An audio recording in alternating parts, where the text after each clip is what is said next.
Hey everybody, it's Rick Trummer from Rick Trummer Consulting and Training, and welcome to video number 9 in the NIK Filter line. Hey, if you haven't been noticed the last few weeks, this is the end of the third week, and we have been, I've been going over all of the NIK filters and kind of the different things that they can do. Last 2 days, this is day 2, we've been working on Color Efex Pro 4. So what we're going to do is we're going to go into that. One of the questions that came up after yesterday's video on Color Efex is I didn't go over very well. I didn't go over exactly how to do a recipe. So I'm going to start with that today, and then I'm going to show you some other really cool things inside that area. Remember what I said. If there's any filter pack that I'm going to want to make sure to have, Color Efex Pro is probably going to be on the top of my list. I'm going to want to go through and make sure that I have that in there. So we're going to be going into the dialog box. I've got a photograph that we did with some college students, and right away you notice it goes right into the black and white because that's where we have it at. So I'm going to take it into the foliage area here. And one of the things, like I said, we went in and we did kind of a test thing, and I said, oh, just save it in the recipes area, but I didn't show you exactly where that button is. The button is actually over here on the control panel right next to the add filter button. You'll notice that you can save the current setting that we have right now. The problem is you haven't really done anything with it yet. So when we go to this, let's go ahead and spread this so it looks, so we got the whole large format on here. I'm going to get the loop in here. So again, what you're going to want to do, the idea of having a recipe is that you're using multiple filters with a lot of different techniquing that's going on. And as you can see from here, we haven't done anything yet. If you click into the recipes area, you'll notice that there's a bunch of presets already done here.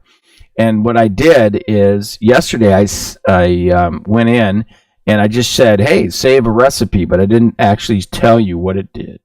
So what I'm going to do is I'm going to go in and save a test recipe.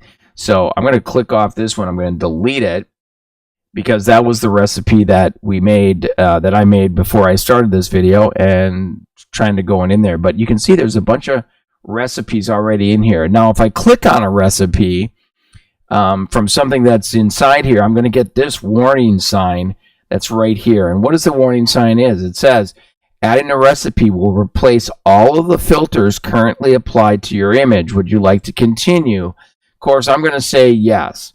So what that's going to do, of course, is put on the current filter pack or the current recipe that I've got. Now, what I'm going to do from here is, so that I can show you how to save the recipe, is I'm going to add another filter pack on. So I'm going to come over here, click on the add filter. Let's zoom back out now. And I'm going to add another filter, so I can come over here and I can add in tonal contrast.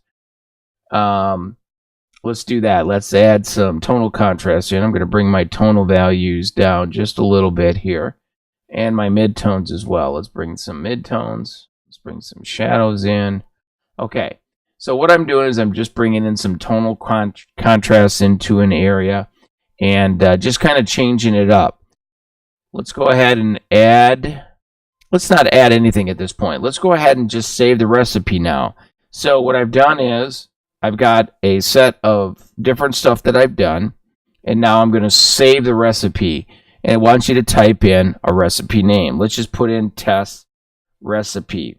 So I'm just going to pop that in, click OK, and now you'll notice that inside my recipe area, my test recipe is inside here under my custom area. All right, so I've saved that. It's a new recipe that I have. If I want to go back, I can go into the certain areas that I have. So let's go back under recipes, and let's go to all of them that I have there. You'll notice that on the bottom right here, I've got my test recipe that I just put in, which is pretty cool. So now that I've been able to have my test recipe, I can start to add to my favorites area.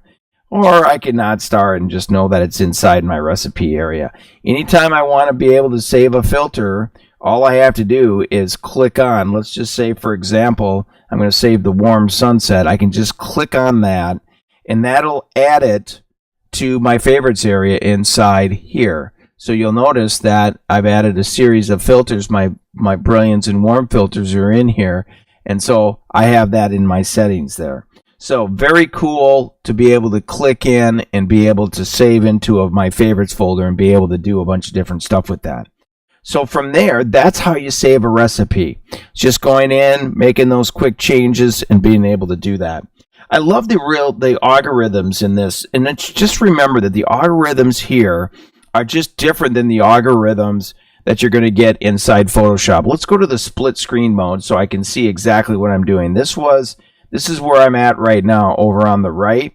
This is where I started from over on the left. So you can see we've added a few things inside here, and we've got some pretty cool recipes that we've added, and we've added some different contrast ratios and things like that. In the next video, I'm going to be going over some different control panels that are inside there, but I just wanted to highlight that recipe so that you would be able to get in there and save a bunch of cool things. Now remember the one thing with the recipe, and I think I told you this all in the last video. If you have filter packs that you're putting on in a certain order, that recipe is going to be key. So you may have something that you're using the same filters, but they're not in the same order. And so it won't look exactly the same at the end.